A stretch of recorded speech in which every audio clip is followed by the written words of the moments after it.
लाला तेरे काज एक बहुत सुंदर छोरी देखी है मैंने, और तो ले जावे आई हूँ, माँ चल मेरे संग। ठाकुर जी बोले कौन सी छोरी है? बोले अपने बरसाने में। बोले बरसाने में भानु बाबा की छोरी राधा रानी? पूर्णमासी बोले हम जाने तो तू सब है, बस बात बनावे। लाला माँ सबरी चर्चा कर रही है तो देखनो चाहे एक बार। तो वो सबरी तो यूँ कह रही तुम कैसे उछल बल के ले आओ, लेकिन लाला तो मैं बता दूं स्पष्ट बात, तू मेरे संग राजी राजी चलो चल, वहाँ पे सबरी सखीन को तो दिखा लाऊंगी, तेरो ब्याह हो जाएगा, बढ़िया प्रेम ते रहियो। फिर मन सुखा बोलो ऐसे नहीं जाएगा लाला हमारो, पहले मेरे काजी भी छोरी बताओ, जब मेरो ब्याह भी पक्को बताई दोगी तब लाला जावेगा और मैं संग जाऊंगा। पूर्णमासी बोले तो बिल्कुल ना लेके जाऊंगी। मन सुखा बोलो मैं तो जाऊंगा लाला, अकेले छोड़, यशोदा मैया ने जिम्मेवारी दे रखी है हमें, लाला एक क्षण के काज भी अकेले नहीं रहेगा, हम तो संग जाएंगे। पूर्णमासी बोली अब लाला देख देरी मत करे, रात है जाएगी, फिर सब तो ढूंढेंगे, तू जल्दी चल मेरे संग बरसाने, और माँ सबरी तेरी प्रतीक्षा कर रहे हैं। ठाकुर जी बोले नहीं एक बार यूँ बताए तो मैं कैसा लग रहा हूँ? पूर्णमासी बोली लाला बहुत सुंदर लग रहा हो, बहुत चोखा लग रहा हो, बिल्कुल एकदम बढ़िया। अभी गैया चरा रहे हैं, गोबर लगाए जगह जगह पे, लेकिन फिर भी पूर्णमासी कह रही बहुत बढ़िया लग रहा हो लाला, ऐसी चलो चल। मन सुखा बोलो हम बता दे हम कैसे लग रहे हैं? तू तो ऐसा लग रहा हो कोई बंदर नहा के आयो हो, बाकी सबरे बाल चिपक जाए। मन सुखा बोलो तुम मोते ज्यादा ना बोल रही, यो ना पता कि लाला अगर मैं इशारो कर दूंगा तो जावेगो नहीं बरसाने की ओर। पूर्णमासी बोली तू कर दे इशारो एक बार याकू। मन सुखा बोलो लाला तू बरसानो नहीं जाएगो। पूर्णमासी बोली लाला संध्या हरी जल्दी चल, सोई ठाकुर जी चल दिए। मन सुखा बोलो लाला तेने बढ़िया हमारी यारी नभाई है, हम एक बार हमारी बात मान जा तो रुक जा तो नहीं। बोले अरे ब्याह के काज में 6 महीना ते इंतजार कर रहा हूँ, जैसे तैसे हेरो तो है ना देगो, तेरी बात बाद में मान लूंगा मैं, अभी जान दे। मन सुखा बोलो मैं भी चलूंगा। खूब पूर्णमासी ने मना करी, लेकिन मन सुखा बोलो मेरे बिना नहीं जाएगा, मैं चलूंगा। मन सुखा भी गयो। मन सुखा रास्ता में बोलो कैसो दिन आ गए हो भैया, बता दुल्हा पैदल पैदल जा रहा है, अरे कोई बैलगाड़ी तो मंगा ले, कोई घोड़ा तो मंगा ले, कोई ऊंट तो मंगा ले। पूर्णमासी बोली तुम जैसे इनके ब्याह है रहे यही बहुत बड़ी बात है, पैदल ही चल दो। बोले देख मैं तो पैदल चलूंगा, लेकिन लाला पैदल इतना दूर बरसानो पैदल थोड़ी जाएगा, या के काजे अब तेरे काजे ऊंट कहाँ ते लाऊं मैं, तेरे काजे घोड़ी कहाँ ते लाऊं मैं? मन सुखा बोलो वैसे जरूरत तो ना है, तुम नेक और झुक जाओ तो तुम ही काफी हो, तुम पे बैठ जाएगा, थोड़ी तो झुकी भाई हो, नेक और झुक जाओ। लेकिन पूर्ण ब्रज में सबको सुख मिलता है ठाकुर जी के साथ। पूर्णमासी नेक और झुक गई, ठाकुर जी अपने कंधा पे बैठा लिए, दोनों तरफ पैर लटका करके ठाकुर जी मुंह दिखाई करवे जा रहे हैं, अपना ही मुंह दिखावे जा रहे हैं। पूर्णमासी कह रही लाला पहली बार आयो बरसाने? ठाकुर जी कह रहे हैं हाँ पहली बार आयो हूँ। बोले हाँ प्रत्यक्ष रूप में तो पहली बार लाला आयो है, वैसे तुझन कितनी बार आ चुको? खुद ही कंधा पे बैठे बैठे रास्ता बता रहे, आगे ते बाएं मुड़ जाइयो, यहाँ ते दाएं मुड़ जाइयो,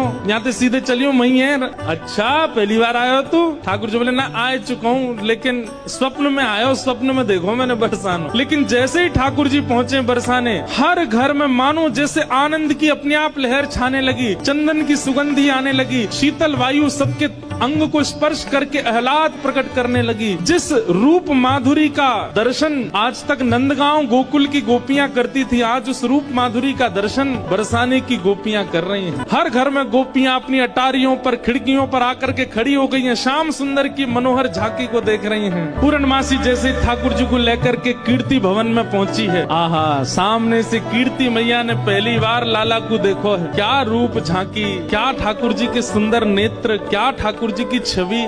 कीर्ति मैया को इतने भागे, मन तो हुआ कि अभी गोद से उतारूं, अभी भामर पड़वा के ब्याह कर दूं लाली को।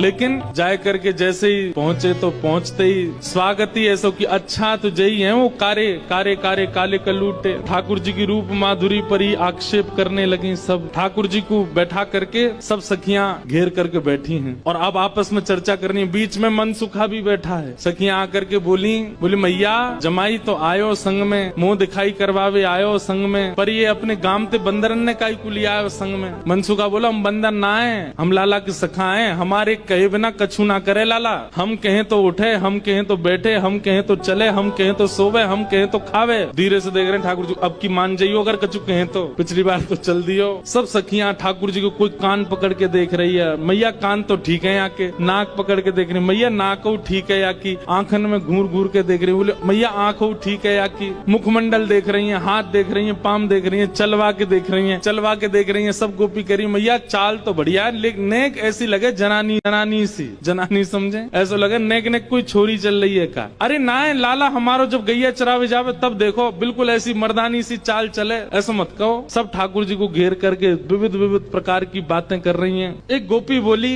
लाला तुम बाकी सब चीजन में तो ठीक हो, लेकिन फिर चोरी काय को करो। ठाकुर जी बोले हम चोरी ना करें, ये सबरे ब्रजवासी मक्खन निकालें, दूध घी दही सब इकट्ठो करें और कंस को जाकर के दया में, तो कंस के यहाँ जावे से रोकें, वहाँ हमारे चोरी करें। और मक्खन की चोरी, दूध की चोरी, दही की कोई चोरी है? चोरी तो आभूषण की होयो करे। तभी एक गोपी बोली हमने तो ये भी सुनी है कि तुमने किशोरी जी की मुंदरी चुरा ली एक बार। ठाकुर जी बोले अरे ये तुम्हारे घर पे जो मलाई दूध आदि सब खाए ना, ये गोपीन के घर पे चोरी नहीं भैया, उनके जप तप को फल मिला उन्हें कि मैं उनके यहाँ चोरी करवे आया हूँ। मैं तो यहाँ ब्रज में जन्मा हूँ। मुंदरी जो हमने चुराई वो तेरे पति की नहीं, तो तू मत बोले हम ते कि कौन की चुराई कौन की नहीं चुराई, हम दोनों एक हैं। तुम कहा जानोगी यह बात? अरे तू हमते का पूछ रही है? ये श्यामाजू तो नित्य हमारी है, ये सदीनते हमारी है, इनके संबंध में इतनी जांच पड़ताल और पूछ तूछ तुम कर रही हो, अरे ये तो सदाते हमारी है, या मैं पूछने की कहा बात है। सब सखी बोली हे कीर्ति मैया जमाई तुम्हारो सर्वगुण संपन्न है, बोलवे में हूँ आगे,